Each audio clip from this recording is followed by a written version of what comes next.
Cuando mi hija falleció, mi yerno me echó de mi propia casa, tiró mis maletas a la calle y me gritó: «Viejo inútil, ahora vete a vivir con los mendigos». Le supliqué una oportunidad, pero fue inútil. Al día siguiente, él recibió un sobre que lo hizo venir a buscarme desesperadamente. Suscríbete al canal para más historias como esta y comenta desde qué ciudad nos estás viendo. Me llamo Roberto y nunca imaginé que perder a mi hija sería solo el comienzo de mi pesadilla.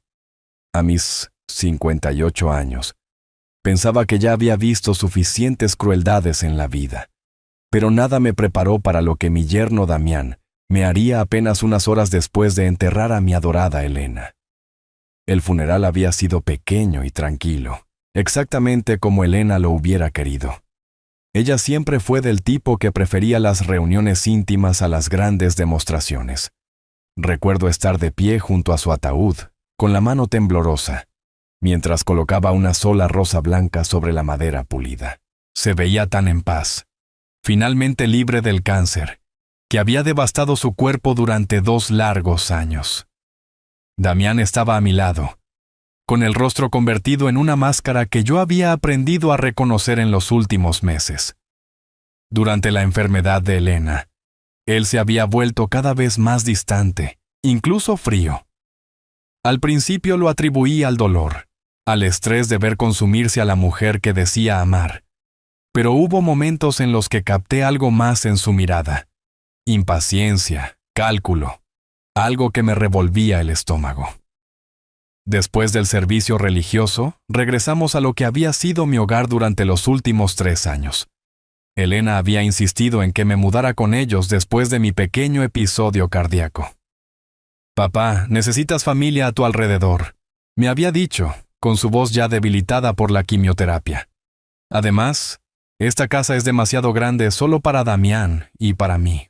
Me había resistido al principio, no queriendo ser una carga, pero los ojos suplicantes de mi hija derribaron mis defensas. La casa estaba llena de la incomodidad habitual después de un funeral. Vecinos trayendo guisos que nunca comerían. Parientes lejanos haciendo charlas triviales que no sentían. Todos evitando el contacto visual mientras picaban unos sándwiches sencillos y hablaban en voz baja. Yo me movía a través de todo aquello como aturdido, aceptando las condolencias con asentimientos mecánicos y palabras de agradecimiento. Eran alrededor de las 6 de la tarde cuando se fue el último invitado. El silencio que siguió se sintió pesado, opresivo. Yo estaba en la cocina lavando los platos mecánicamente cuando Damián apareció en el umbral de la puerta. Algo en su postura me hizo detenerme, con el trapo de cocina todavía en mis manos. «Roberto, tenemos que hablar», dijo, y su voz llevaba un tono que nunca había escuchado antes. Frío, definitivo. Dejé el plato que estaba secando y me giré para mirarlo. «Por supuesto, Damián, sé que esto es duro para ambos. Elena no querría que nosotros...» «Déjate de tonterías», me interrumpió, y la dureza en su voz me hizo retroceder. «Elena se ha ido. Las cosas van a cambiar por aquí». Un escalofrío me recorrió la espalda. «¿A qué te refieres?» Damián se apoyó contra el marco de la puerta, con los brazos cruzados, y por primera vez noté que todavía llevaba su traje de funeral, pero se había aflojado la corbata. Había algo depredador en su postura. «Me refiero a que ya no puedes quedarte aquí, viejo. Esta es mi casa ahora, y no necesito a un viejo inútil ocupando espacio». Las palabras me golpearon como un puñetazo físico. Me agarré al borde de la encimera para sostenerme. «Damián, yo... no entiendo. Elena quería...» «Elena está muerta», espetó él, alzando la voz. «Lo que ella quería ya no importa. Esta es la realidad, Roberto. Tengo mi propia vida que vivir. Y no incluye jugar a ser el enfermero de un viejo patético que ni siquiera puede cuidarse solo». Se me secó la boca. ¿Pero a dónde iría? Este ha sido mi hogar durante 3 años. Mis cosas, Damián se rió, pero no había humor en ello.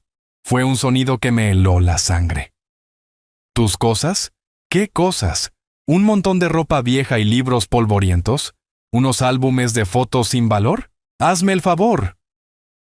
Se apartó del marco de la puerta y se acercó, su presencia repentinamente amenazante. Así es como va a funcionar esto. Vas a empacar tus cosas esta noche y te vas a ir por la mañana. No me importa a dónde vayas. Busca un asilo. Vive debajo de un puente. Me importa un bledo. Pero no te vas a quedar aquí. La habitación comenzó a dar vueltas. Esto no podía estar pasando. No hoy. No después de enterrar a mi hija. Damián, por favor, ¿podemos al menos hablar de esto? Tal vez dame unas semanas para resolver algo. Acabo de enterrar a mi única hija. No estoy pensando con claridad, no. La palabra salió como un disparo. Has tenido 3 años para resolver tu vida, y en lugar de eso has sido una sanguijuela, chupando de mi generosidad. Bueno, se acabó la vida gratis. Las lágrimas comenzaron a nublar mi visión. Las había contenido todo el día, tratando de ser fuerte por la memoria de Elena. Pero ahora brotaron a raudales. Por favor, Damián, te lo suplico. No tengo a dónde ir. No tengo mucho dinero ahorrado. Y a mi edad, ese no es mi problema, dijo él, levantando la voz. Deberías haber pensado en eso antes de convertirte en una carga. ¿Crees que no sé lo que la gente dice de mí? Pobre Damián, atascado cuidando a su suegro gorrón. Bueno, me cansé de ser el tipo bueno. Caminó hacia el armario de la entrada y sacó de un tirón 2 maletas viejas que reconocí como mías. Golpearon el suelo con un ruido sordo. Empieza a empacar. Ahora. Mis manos temblaban mientras miraba las maletas. Damián, por favor, solo dame unos días. Llamaré a algunos amigos. Tal vez encuentre un apartamento pequeño. No lo entiendes, ¿verdad? Su cara estaba roja ahora, con las venas del cuello hinchadas. Te quiero fuera. Esta noche. En este minuto. Cada segundo que estás en mi casa me enferma. Caminó hacia la puerta principal y la abrió de un tirón, dejando entrar el aire fresco de la tarde. Toma tu basura y lárgate, viejo inútil bastardo. Vete a vivir con los otros vagabundos sin hogar, que es donde perteneces. Las palabras me atravesaron como cuchillos. Conocía a Damián desde hacía 5 años. Lo había visto cortejar a mi hija. La había acompañado al altar para casarse con él. Lo había cuidado durante sus exámenes finales de posgrado. Le había prestado dinero cuando su coche se averió. Lo había tratado como al hijo que nunca tuve. Y así era como él pagaba esa bondad. Con las piernas pesadas como el plomo, me arrastré escaleras arriba para empacar. Mis manos temblaban mientras doblaba la ropa y reunía mis artículos de aseo. Cada objeto se sentía imposiblemente pesado. Una foto de Elena y yo en su graduación universitaria. Su primer dibujo con los dedos del jardín de infancia que de alguna manera había logrado conservar todos estos años. El reloj que ella me había regalado para mi cumpleaños número 50. Cuando volví a bajar con mis 2 maletas, Damián estaba esperando junto a la puerta abierta, golpeando el pie con impaciencia. Ya era hora, murmuró. Ahora lárgate y no vuelvas nunca. Al salir al porche, arrastrando mis maletas detrás de mí, me volví una última vez. Damián, Elena te amaba. Ella estaría destrozada al ver. La puerta se cerró en mi cara con tanta fuerza que hizo vibrar las ventanas. Me quedé allí en la creciente oscuridad, con 2 maletas a mis pies, sin tener a dónde ir y sin nadie a quien llamar. La luz del porche de la vecina se encendió, y vi a doña Carmen mirar a través de sus cortinas antes de cerrarlas rápidamente. Incluso ella no podía mirar mi vergüenza. Esa noche, dormí en mi coche en el estacionamiento de un supermercado, usando mi abrigo como manta y mi maleta como almohada. Cada vez que cerraba los ojos, veía el rostro de Elena y me preguntaba cómo le explicaría que el hombre que ella amaba había tirado a su padre como basura el día de su funeral. Habían pasado 3 semanas desde que Damián me echó, y apenas reconocía al hombre en el que me había convertido. Mi reflejo en los escaparates de las tiendas mostraba a alguien demacrado y con los ojos hundidos, alguien que parecía exactamente la persona sin hogar que Damián me había acusado de ser. La ironía no se me escapaba. Había logrado encontrar un lugar en el refugio del río, un edificio deteriorado que apestaba a desinfectante y desesperación. Los catres estaban dispuestos en filas, como en un cuartel militar, y los colchones delgados ofrecían poco consuelo contra los marcos de metal. Pero estaba caliente, y estaba seco, y a mis 58 años, había aprendido a no ser exigente con las pequeñas misericordias. Mis días se habían asentado en una rutina sombría. Despertar a las 5:30 cuando se encendían las luces. Doblar mi manta y salir antes de las 7. Pasar el día vagando por las calles, buscando trabajos ocasionales que pagaran en efectivo. Regresar al refugio a las 6 para hacer fila para la cena y, con suerte, asegurar una cama para la noche. La parte más difícil no era la incomodidad, ni siquiera el constante roer del hambre cuando no podía permitirme una comida. Era la forma en que la gente me miraba ahora, o más bien, la forma en que miraban a través de mí, como si me hubiera vuelto invisible en el momento en que perdí mi dirección. Había intentado llamar a algunos viejos amigos de mis días laborales, pero esas conversaciones nunca salieron bien. Tomás, a quien conocía desde hacía 20 años, de hecho me colgó cuando mencioné que necesitaba un lugar para quedarme temporalmente. Lo siento, Roberto, pero tenemos nuestros propios problemas. Fue todo lo que dijo antes de que la línea se cortara. Mi ex colega Laura fue más educada, pero igualmente inútil. Oh, Roberto, desearía poder ayudar, pero ya sabes cómo es esto. Apenas tenemos espacio para nosotros, y con la economía tal como está. Su voz se apagó en el territorio familiar de excusas que ya había escuchado antes. La verdad era que la gente tenía miedo de que lo que me había pasado pudiera ser contagioso. La falta de hogar los incomodaba, los obligaba a confrontar cuán delgada era la línea entre la seguridad y la indigencia. Era más fácil creer que yo había hecho algo para merecer este destino que reconocer que le podía pasar a cualquiera. Pero fue el encuentro con mi vecino Carlos lo que rompió algo dentro de mí. Lo había visto salir de la ferretería en el centro, y me acerqué a él con esperanza. Carlos había tomado prestada mi cortadora de césped innumerables veces a lo largo de los años, y habíamos compartido muchas conversaciones sobre la cerca entre nuestros patios. Carlos, lo llamé, sintiendo un alivio inmenso al ver una cara familiar. Él levantó la vista, entrecerró los ojos, y luego su expresión cambió de la confusión al reconocimiento y a algo que parecía vergüenza. «¿Roberto? Jesús, ¿te ves?» Se detuvo. Pero yo podía llenar los espacios en blanco. «He estado pasando por un momento difícil desde que murió Elena», dije, tratando de mantener mi voz firme.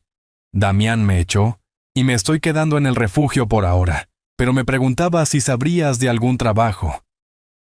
«Mira, Roberto», interrumpió Carlos, mirando nerviosamente a su alrededor como si alguien pudiera verlo hablando conmigo. «Siento lo de Elena, de verdad. Pero no puedo involucrarme en lo que sea que esté pasando entre tú y Damián. Esos son asuntos familiares.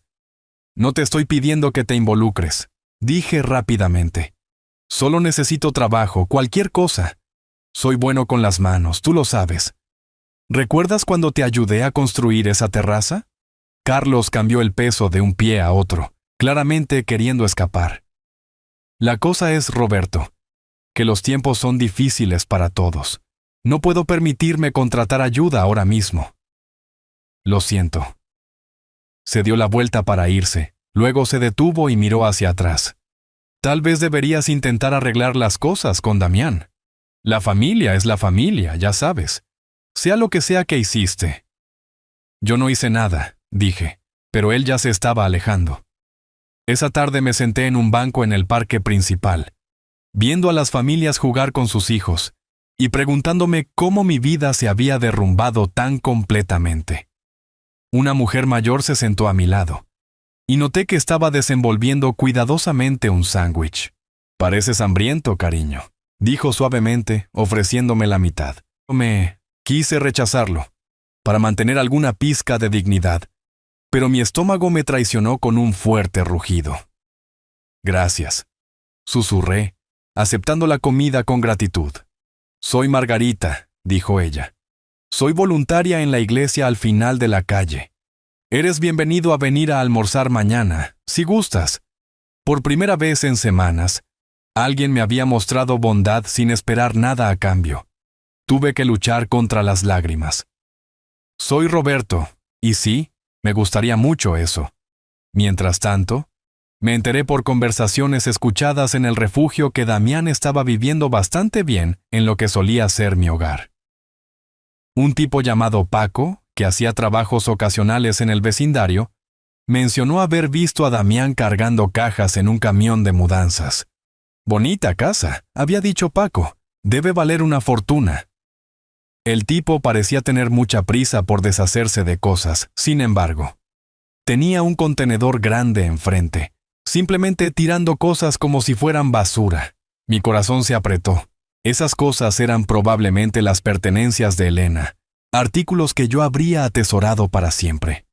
Sus libros, sus obras de arte de la escuela secundaria, la colcha que su abuela le había hecho, todo tratado como basura. ¿Viste qué tipo de cosas estaba tirando?, pregunté, tratando de mantener mi voz casual. Paco se encogió de hombros. Parecían álbumes de fotos, algunos muebles, ropa de mujer. Parecía que estaba vaciando la casa por completo. También lo vi con una mujer un par de veces, rubia, con aspecto de estar muy arreglada. Se veían bastante cariñosos. La revelación me golpeó como un puñetazo en el estómago. Damián ya estaba pasando página, reemplazando la memoria de Elena con alguien nuevo, borrando cada rastro de ella de la casa donde había vivido y muerto. La crueldad de ello era impresionante. Esa noche, acostado en mi catre en el refugio, miré al techo y traté de entender cómo había terminado aquí. Hace 3 semanas, estaba de duelo pero seguro, rodeado de paredes familiares y recuerdos de mi hija. Ahora estaba durmiendo en una habitación llena de extraños. Mi vida entera reducida a lo que cabía en 2 maletas viejas. El hombre en el catre de al lado tosía de nuevo. Un sonido profundo y cavernoso que hablaba de enfermedad y abandono. Al otro lado de la habitación, alguien lloraba silenciosamente en su almohada. Estos eran los sonidos de vidas rotas, de sueños postergados y dignidad descartada.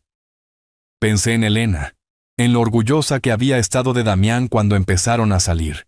«Es ambicioso, papá», me había dicho. «Va a llegar lejos». Ella había tenido razón sobre su ambición, pero se equivocó sobre lo que él haría con ella. Mientras finalmente me quedaba dormido, me pregunté si así se desarrollaría el resto de mi vida. Un ciclo interminable de refugios y comedores sociales, de ser invisible y olvidado.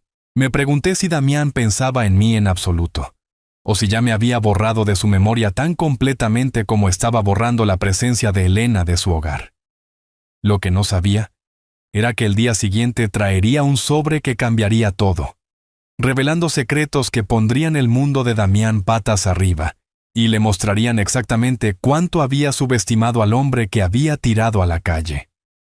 Estaba barriendo los escalones de la iglesia de San Mateo, cuando Margarita me encontró ese martes por la mañana. Habían pasado exactamente 4 semanas desde que Damián me echó, y finalmente había encontrado un trabajo estable ayudando al padre Rodríguez con tareas de mantenimiento. La paga era mínima, pero era trabajo honesto, y me daba un sentido de propósito que necesitaba desesperadamente. Roberto, me llamó Margarita, con una voz que llevaba una urgencia que no había escuchado antes. Subía apresuradamente los escalones de la iglesia, su habitual comportamiento sereno reemplazado por algo parecido a la emoción. Dejé de barrer y me apoyé en el mango de la escoba. «Buenos días, Margarita. Llegas temprano hoy». Ella recuperó el aliento y sacó un trozo de papel de su bolso. «Tengo una información que podrías encontrar interesante. ¿Recuerdas cuando mencionaste a tu yerno Damián? Bueno, mi nieto trabaja en el bufete de abogados en el centro, Morrison y Asociados. Casualmente escuchó algo ayer que involucra a alguien con ese nombre. Mi estómago se tensó. Cualquier cosa que involucrara a Damián no podía ser una buena noticia para mí. ¿Qué tipo de cosa? Margarita miró alrededor para asegurarse de que estábamos solos. Luego bajó la voz. Un hombre llamado Damián Valdés vino solicitando servicios legales de emergencia. Parecía muy agitado, casi en pánico. Estaba preguntando sobre leyes de herencia y algo sobre probar relaciones biológicas. El nombre me golpeó como un golpe físico. Damián Valdés era el nombre completo de Damián, aunque profesionalmente solía usar otro apellido. ¿Tu nieto escuchó algo más? Eso es justo lo importante, dijo Margarita con los ojos brillantes de curiosidad. El hombre seguía mencionando algo sobre un error, sobre cómo había actuado demasiado apresuradamente. Estaba preguntando si había formas de impugnar la paternidad biológica póstumamente. Mi mente corría, tratando de dar sentido a esta información. ¿Por qué estaría Damián preguntando sobre paternidad biológica? Elena se había ido y nunca había tenido hijos, a menos que... Margarita, mencionó tu nieto algo sobre documentos, papeles de algún tipo. Ella asintió lentamente. De hecho, sí. Aparentemente, este tal Damián había recibido algún tipo de documento oficial que lo había alterado enormemente. Los abogados intentaban calmarlo, pero él seguía diciendo algo sobre cómo había cometido un error terrible y necesitaba arreglarlo inmediatamente. Sentí una extraña mezcla de confusión y anticipación construyéndose en mi pecho. ¿Qué tipo de documento podría haber enviado a Damián a un abogado con tal pánico? ¿Y qué tenía que ver con las relaciones biológicas? ¿Cuándo ocurrió esto? Pregunté. Ayer por la tarde, alrededor de las 3. Mi nieto dijo que el hombre parecía no haber dormido en días. Agradecí a Margarita y traté de concentrarme en mi trabajo, pero mi mente seguía volviendo a este misterioso desarrollo. ¿Qué podrían haber pasado para que Damián estuviera tan desesperado, como para consultar abogados sobre paternidad biológica? La respuesta llegó 2 días después, y vino de Paco, el Manitas, quien había mencionado ver a Damián vaciando la casa.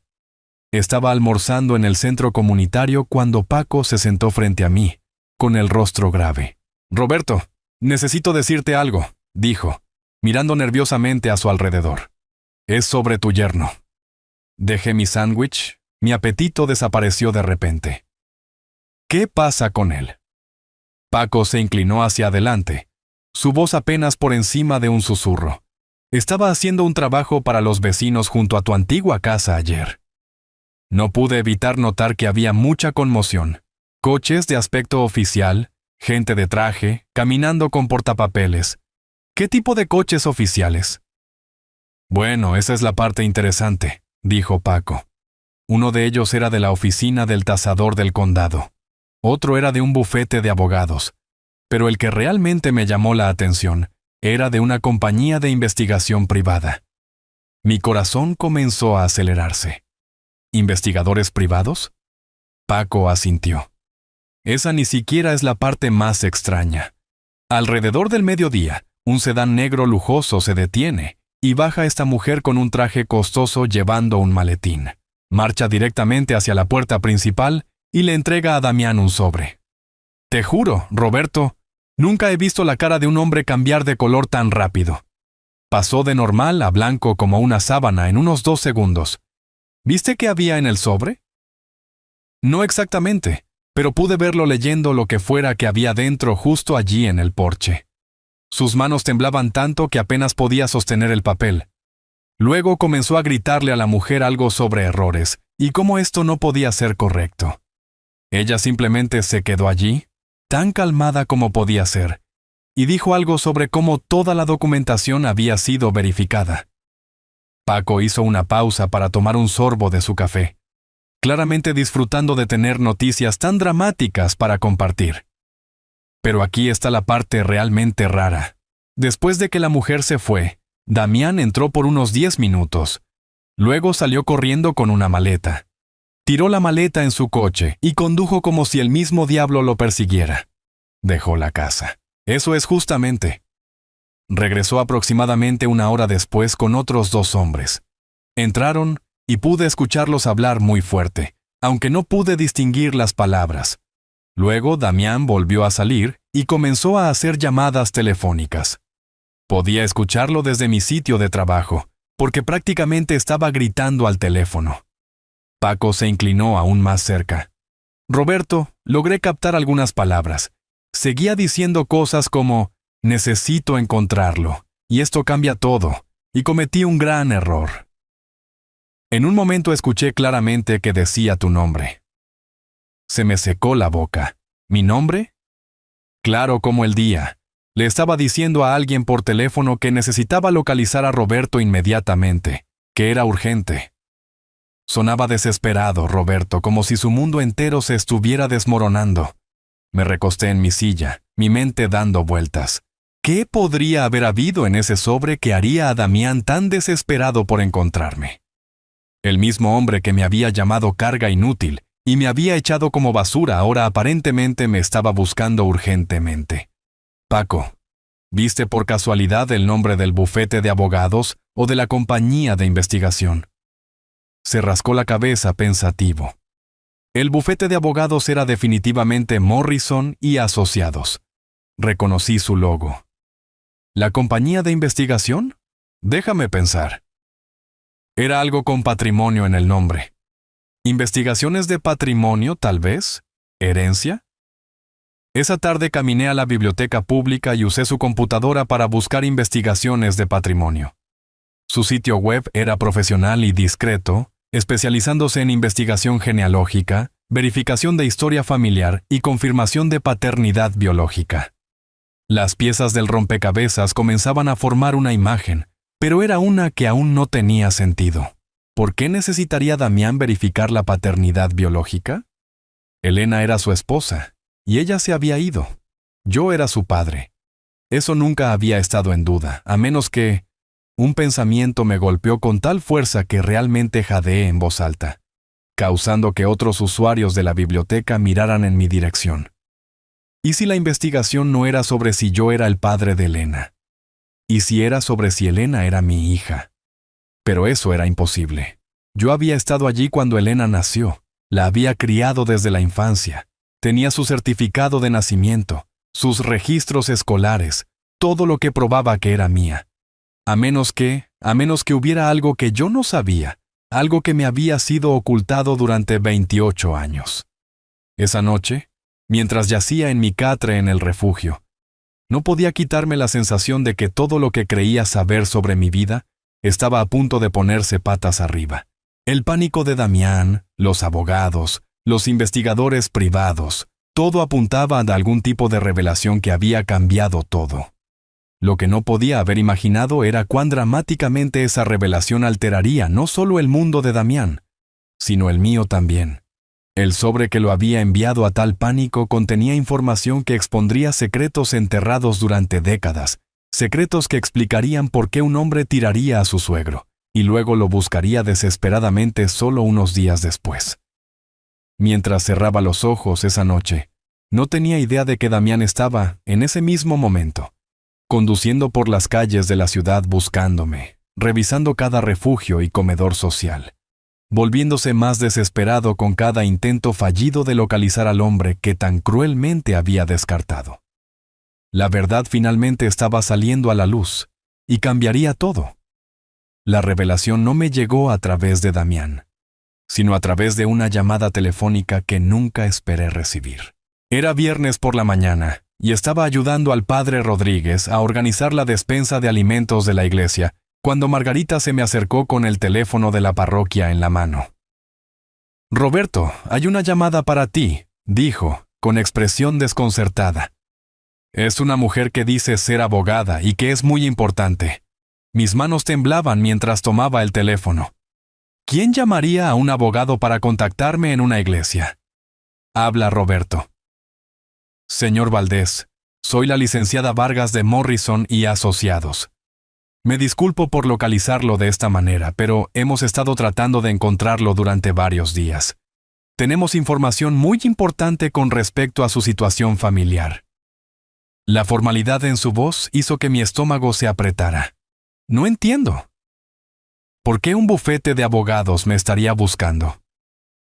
Señor Valdés, creo que sabe que su yerno Damián vino a vernos a principios de esta semana. Lo que usted no sabe es por qué vino a nosotros. y creo que tiene derecho a entender lo que está sucediendo. Apreté el teléfono con más fuerza. ¿Qué está sucediendo? Hubo una pausa. Luego la voz de la licenciada Vargas se volvió más suave. Señor Valdés, hay algunas cosas sobre su historia familiar que creo que usted desconoce. Cosas que Damián descubrió recientemente, razón por la cual ha estado tratando desesperadamente de encontrarlo.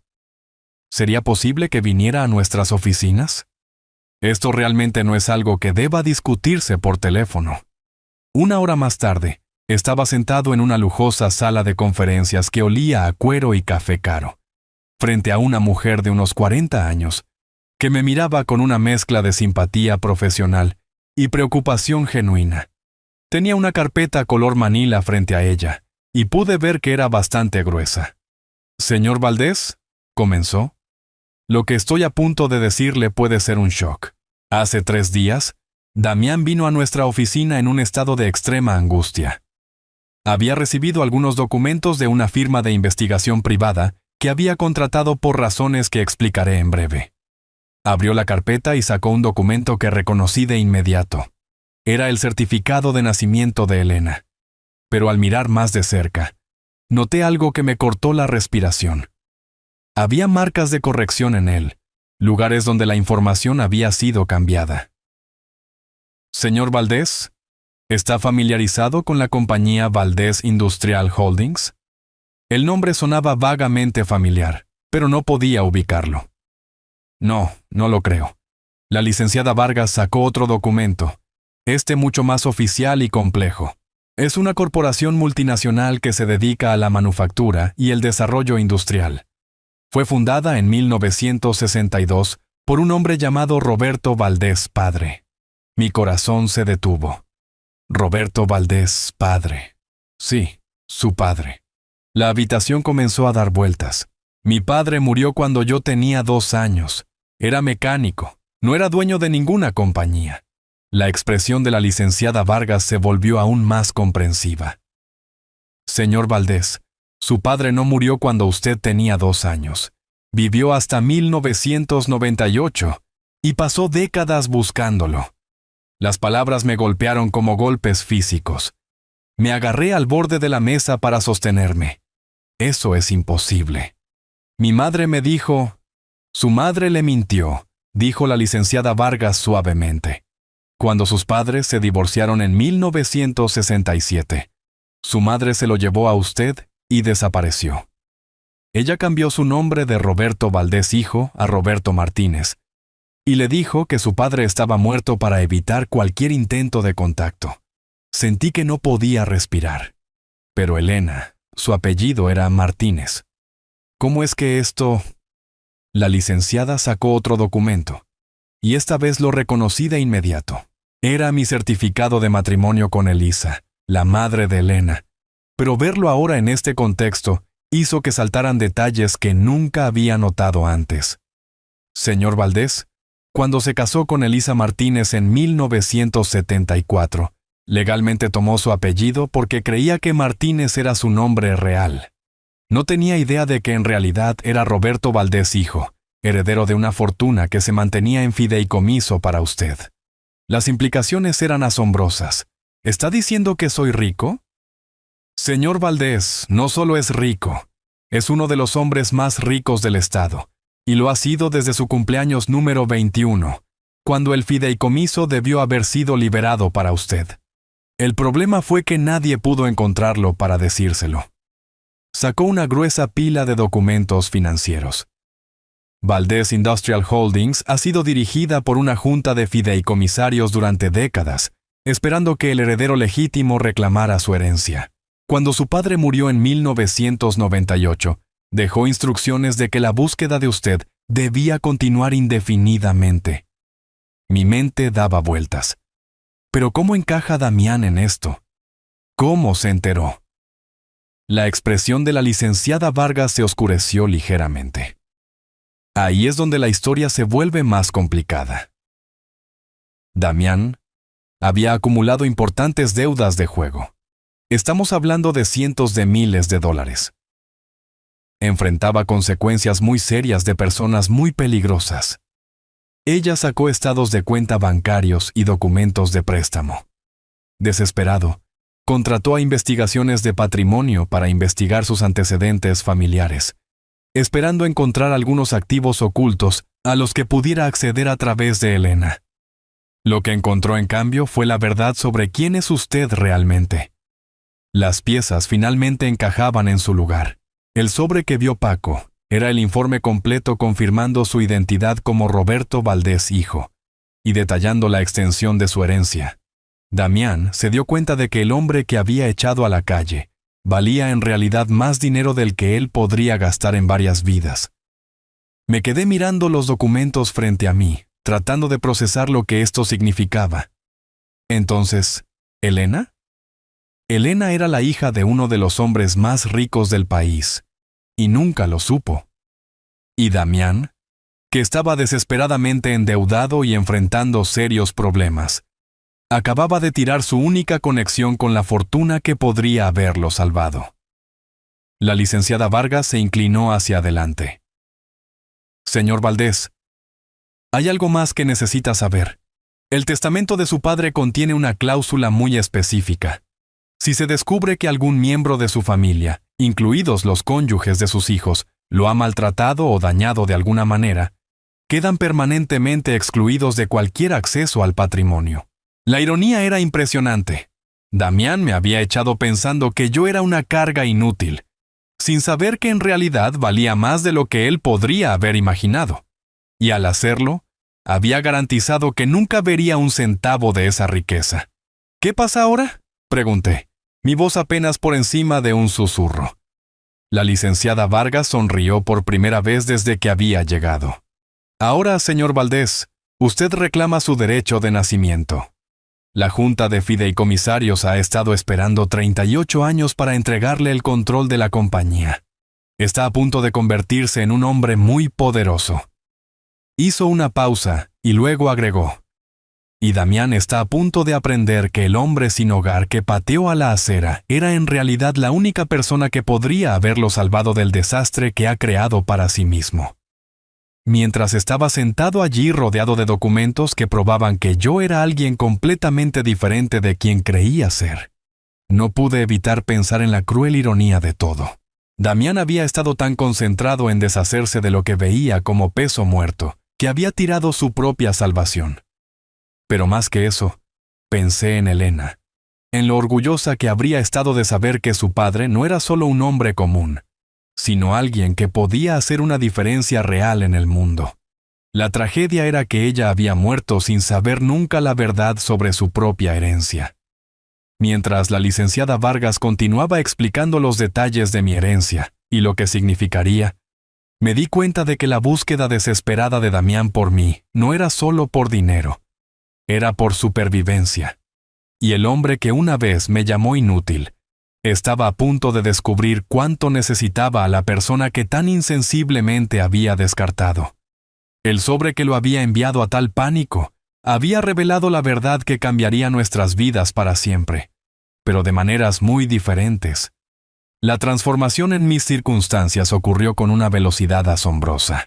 En 48 horas después de esa reunión con la licenciada Vargas, pasé de dormir en un catre en el refugio del río a ocupar una suite en el Gran Hotel Metropolitano, mientras mi nuevo equipo legal trabajaba para establecer mi identidad y transferir el control de Valdés Industrial Holdings.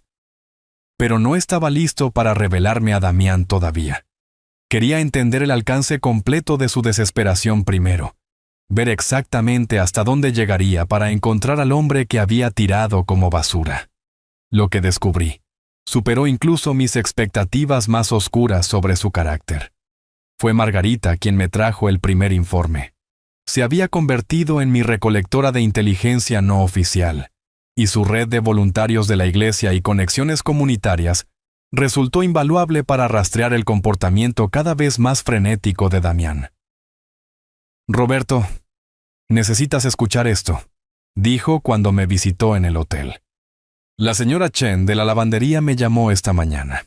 Dijo que un hombre que coincide con la descripción de Damián entró ayer preguntando si alguien había visto a un hombre mayor sin hogar. Ofrecía $50 por información. Dejé mi taza de café, intrigado a mi pesar. ¿$50? Está poniendo dinero para encontrarme. Margarita asintió con gravedad. Eso no es todo. El padre Rodríguez me dijo que Damián vino a la iglesia ayer por la tarde, prácticamente exigiendo saber si te estabas quedando allí. Cuando el padre Rodríguez no le dio ninguna información sobre ti, Damián se puso beligerante. Comenzó a gritar sobre cómo era una emergencia y que había vidas en juego. La ironía no se me escapaba. El mismo hombre que había gritado que yo no valía nada, ahora le decía a la gente que encontrarme era una cuestión de vida o muerte. En cierto modo, supuse que lo era, al menos para él. ¿Pero qué hizo el padre Rodríguez? Le dijo a Damián que incluso si supiera dónde estabas, no compartiría esa información con alguien que claramente te había causado daño. Damián, de hecho, trató de argumentar que te había estado ayudando, que habías estado viviendo en su casa sin pagar alquiler, y que solo te había pedido que encontraras arreglos más adecuados. Me reí amargamente. ¿Arreglos más adecuados? ¿Así es como lo llama ahora? La expresión de Margarita se volvió más seria. Roberto, hay algo más. Mi nieto en el bufete de abogados escuchó a Damián por teléfono con alguien. No sonaba como una conversación agradable. Se hablaba de pagos atrasados y consecuencias si la deuda no se liquidaba pronto. Eso explicaba la urgencia. Damián no me estaba buscando solo por arrepentimiento o sentimiento familiar. Me estaba buscando porque gente peligrosa se estaba acercando a él, y ahora sabía que yo era su única salvación posible. Durante los siguientes días, los informes de los esfuerzos de búsqueda de Damián se volvieron cada vez más desesperados e invasivos. Paco me dijo que Damián había regresado al vecindario varias veces, tocando puertas y preguntando a los vecinos si me habían visto. Incluso se había acercado a personas sin hogar en la calle, mostrándoles una foto mía y ofreciendo dinero por información. Se veía terrible, Roberto, informó Paco durante una de nuestras conversaciones. Como si no hubiera dormido en días. Su ropa estaba arrugada, necesitaba afeitarse y sus manos temblaban. Seguía revisando su teléfono como si esperara malas noticias. Pero fue la licenciada Vargas quien proporcionó la información más reveladora sobre la situación de Damián. Su bufete de abogados había sido contactado por Damián no menos de 6 veces en la última semana. Cada llamada más desesperada que la anterior. Está ofreciendo pagarnos una tarifa sustancial solo para ayudarlo a localizarlo, me dijo ella, durante una de nuestras reuniones. Afirma que es una emergencia familiar y que usted está en peligro en las calles. Incluso ha sugerido que podríamos facturarle por encontrarlo y organizar una reconciliación. Me recosté en mi silla, procesando esta información. ¿Qué dijo exactamente sobre una reconciliación? La licenciada consultó sus notas. Dijo, y cito, «Me doy cuenta de que pude haber sido precipitado al pedirle a Roberto que encontrara arreglos de vivienda alternativos. Estoy preparado para darle la bienvenida de nuevo en nuestro hogar y proveer para su cuidado. Solo necesito encontrarlo primero». Ha reescrito completamente la narrativa de lo que sucedió. La audacia era impresionante. Damián ahora se pintaba a sí mismo como un familiar preocupado, que simplemente había sugerido que yo podría ser más feliz en otro lugar, en lugar del hombre que me había gritado que viviera con los indigentes y me había cerrado la puerta en la cara. ¿Ha mencionado algo sobre la herencia?, pregunté. La expresión de la licenciada se volvió cómplice.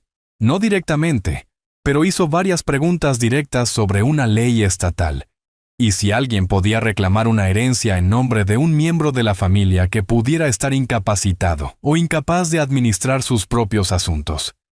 Así que ese era su ángulo. Damián se estaba posicionando como mi cuidador, esperando obtener el control sobre mi herencia, alegando que yo era demasiado viejo o mentalmente incompetente para administrarla yo mismo. El cálculo detrás de ello era escalofriante. Fue el padre Rodríguez quien me trajo la noticia de que Damián había intensificado su búsqueda a un nivel casi de acoso. El sacerdote me visitó en el hotel. Su comportamiento habitualmente tranquilo, reemplazado por una preocupación obvia. Roberto, Creo que debes saber que Damián ha estado esencialmente acampando cerca de la iglesia y del refugio. Está allí cuando llego por la mañana y sigue allí cuando me voy por la noche. Se acerca a cualquiera que parezca no tener hogar o estar necesitado, mostrándoles tu foto. ¿Te ha molestado de nuevo directamente? El padre Rodríguez asintió con gravedad. Ayer me acorraló cuando me iba y se puso bastante agresivo. Me acusó de esconderte y dijo que si algo te pasaba porque yo no revelaba tu ubicación, estaría en mi conciencia. Cuando le expliqué que genuinamente no sabía dónde te estabas quedando, no me creyó. El sacerdote hizo una pausa, eligiendo sus palabras cuidadosamente. Roberto, he visto gente desesperada antes, pero hay algo diferente en Damián. Esto no se trata solo de encontrarte. Parece aterrorizado, como si se le estuviera acabando el tiempo. Esa noche decidí que era hora de ver la desesperación de Damián por mí mismo. Me puse algo de mi ropa vieja del refugio, me calé una gorra de béisbol sobre la cara y me posicioné al otro lado de la calle del refugio del río. No tuve que esperar mucho. El coche de Damián se detuvo justo cuando se formaba la fila para la cena. Se bajó y me sorprendió su apariencia. Paco tenía razón. Parecía que no había dormido en días. Su apariencia habitualmente inmaculada estaba desaliñada, su traje caro arrugado y manchado. Sus movimientos eran espasmódicos, casi frenéticos. Observé cómo se acercaba a persona tras persona en la fila de la cena, mostrándoles lo que asumí era mi foto. La mayoría de la gente negaba con la cabeza y se alejaba de él rápidamente, claramente incómoda con su intensidad. Unos pocos aceptaron dinero de él a cambio de breves conversaciones, pero pude ver por su lenguaje corporal que no tenían información útil para compartir. En un momento, Damián agarró a un hombre joven por el brazo cuando el hombre trató de alejarse. Pude verlos discutiendo, con Damián gesticulando salvajemente mientras el joven intentaba soltarse. Eventualmente, alguien del personal del refugio intervino, y Damián se vio obligado a retroceder. Pero fue lo que sucedió después lo que realmente reveló la profundidad de su desesperación. Mientras caminaba de regreso a su coche, lo vi sacar su teléfono y hacer una llamada. Incluso desde el otro lado de la calle, podía escuchar la tensión en su voz mientras hablaba. «Te digo que estoy haciendo todo lo que puedo para encontrarlo», dijo, su voz resonando en el aire de la tarde. «He revisado cada refugio, cada comedor social, cada lugar donde se reúnen las personas sin hogar. Tiene que estar en alguna parte. No, entiendo la fecha límite. Sé lo que pasa si no pago. Solo dame unos días más, por favor». Cuando terminó la llamada, Damián se quedó junto a su coche durante varios minutos, con la cabeza entre las manos. Por un momento casi sentí lástima por él. Casi. Pero luego recordé el sonido de la puerta cerrándose en mi cara. Recordé dormir en mi coche en el estacionamiento de un supermercado la noche del funeral de mi hija. Recordé la forma en que me había llamado carga inútil, y me había dicho que fuera a vivir con los otros vagabundos. Damián había tomado sus decisiones cuando pensaba que yo no tenía poder ni valor. Ahora que sabía la verdad sobre quién era yo realmente, estaba desesperado por deshacer esas decisiones. Pero algunas acciones tienen consecuencias que no se pueden revertir con disculpas o dinero. Mientras lo veía alejarse esa noche, todavía buscando al hombre que había descartado, me di cuenta de que Damián estaba a punto de aprender una lección muy dura sobre la diferencia entre tener poder y estar a merced de otra persona. Mañana dejaría que me encontrara, pero sería bajo mis términos, y descubriría que el hombre sin hogar que había estado buscando desesperadamente se había convertido en alguien con el poder de salvarlo o destruirlo completamente. Elegí revelarme un martes por la mañana, exactamente 6 semanas después de que Damián me echara. La ubicación fue deliberada, los escalones de Morrison y Asociados, donde Damián llegaría para lo que creía que era una consulta de rutina sobre mi localización. Lo que no sabía era que yo lo estaría esperando. Llegué temprano, vestido con un traje a medida gris marengo que mi nueva asistente me había conseguido. La transformación era notable. No me parecía en nada al hombre roto que había dormido en refugios solo días antes. Me posicioné en un banco frente al bufete de abogados, lo suficientemente cerca para observar, pero lo suficientemente lejos para controlar el momento de nuestro encuentro. El coche de Damián se detuvo exactamente a las 9:45, 15 minutos antes de su cita de las 10. Incluso desde la distancia pude ver que su condición se había deteriorado aún más. Sus movimientos eran erráticos, y seguía revisando su teléfono con la energía nerviosa de un hombre al que se le acaba el tiempo. Se quedó en la acera durante varios minutos, recomponiéndose antes de entrar al edificio. Lo vi respirar hondo, enderezar su corbata arrugada y pasarse las manos por el pelo despeinado. Se estaba preparando para lo que probablemente pensaba que sería otra reunión sin salida sobre encontrar a su suegro desaparecido. Esperé otros 10 minutos antes de cruzar la calle y entrar al edificio. La recepcionista me reconoció de inmediato. Me había vuelto bastante familiar para el personal durante la última semana. «Buenos días, señor Valdés», dijo con una sonrisa respetuosa. La licenciada Vargas lo espera en la sala de conferencias B. Mientras caminaba por el pasillo, podía escuchar la voz de Damián a través de la puerta cerrada de la sala de conferencias A. Estaba hablando rápidamente, su tono cada vez más desesperado, mientras explicaba su urgente necesidad de localizarme. «Estoy dispuesto a pagar lo que sea necesario», le escuché decir. «Esto ya no se trata solo de familia. Roberto podría estar en peligro real en las calles. No es un hombre joven, y ha estado desaparecido durante semanas». Me detuve fuera de la puerta, escuchándolo tejer su red de falsa preocupación. Era fascinante escuchar cómo había reescrito nuestra historia, transformándose del villano al familiar preocupado, desesperado por rescatar a su suegro de la falta de hogar. La licenciada Vargas me encontró en la puerta de la sala de conferencias B. «¿Está listo para esto?», preguntó en voz baja. Asentí, enderezándome la corbata. «Más que listo». Ella me condujo a la sala de conferencias A y llamó suavemente antes de abrir la puerta. Damián estaba sentado en el extremo opuesto de la larga mesa, con papeles esparcidos frente a él, su teléfono agarrado en una mano. Levantó la vista expectante, probablemente esperando buenas noticias sobre la búsqueda. Su expresión pasó por una serie de cambios rápidos cuando me vio. Primero confusión, como si no pudiera procesar del todo lo que estaba viendo. Luego reconocimiento, sus ojos abriéndose de par en par al darse cuenta de quién estaba de pie en la puerta. Finalmente algo entre alivio y terror, a medida que las implicaciones comenzaban a asimilarse. Roberto. Su voz era apenas un susurro. Entré en la habitación lentamente, tomándome mi tiempo, dejándole absorber la transformación. Ya no era el hombre roto y suplicante que había echado hacía 6 semanas. Era alguien completamente diferente, alguien con poder, alguien con opciones, alguien que podía permitirse un traje de $1,500 y la mejor representación legal que el dinero podía comprar. «Hola, Damián», dije con calma, tomando asiento en el extremo opuesto de la mesa. «Entiendo que me has estado buscando».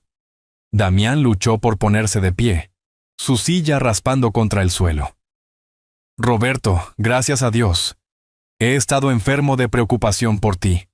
Cuando te fuiste esa noche, me di cuenta de que había cometido un error terrible. He estado buscando por todas partes». «Siéntate, Damián», lo interrumpí, mi voz tranquila pero con una autoridad inconfundible.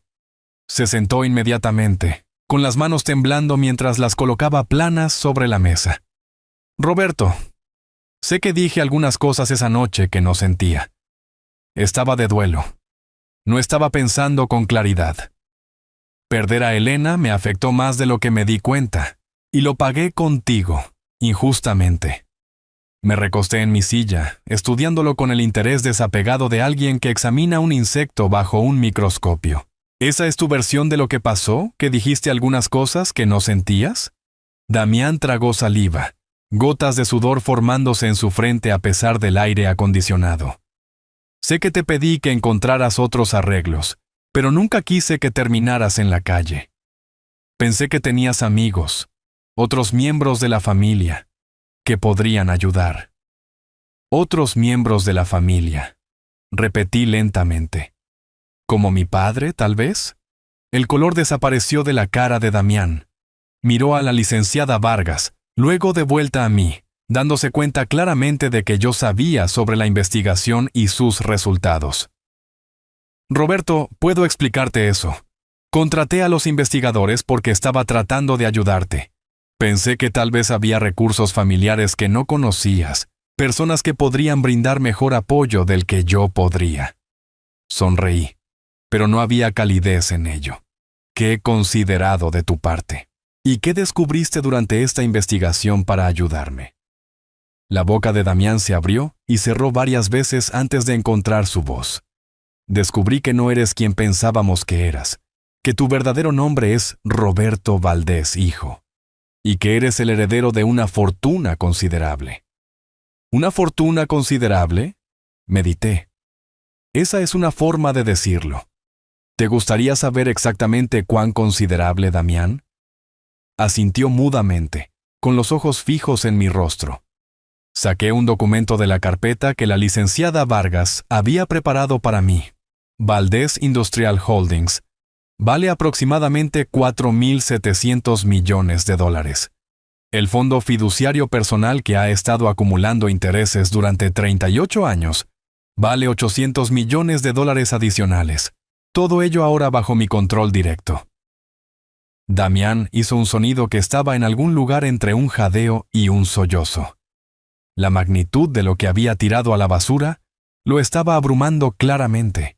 Pero aquí está la parte interesante, Damián, continué, mi voz permaneciendo perfectamente calmada.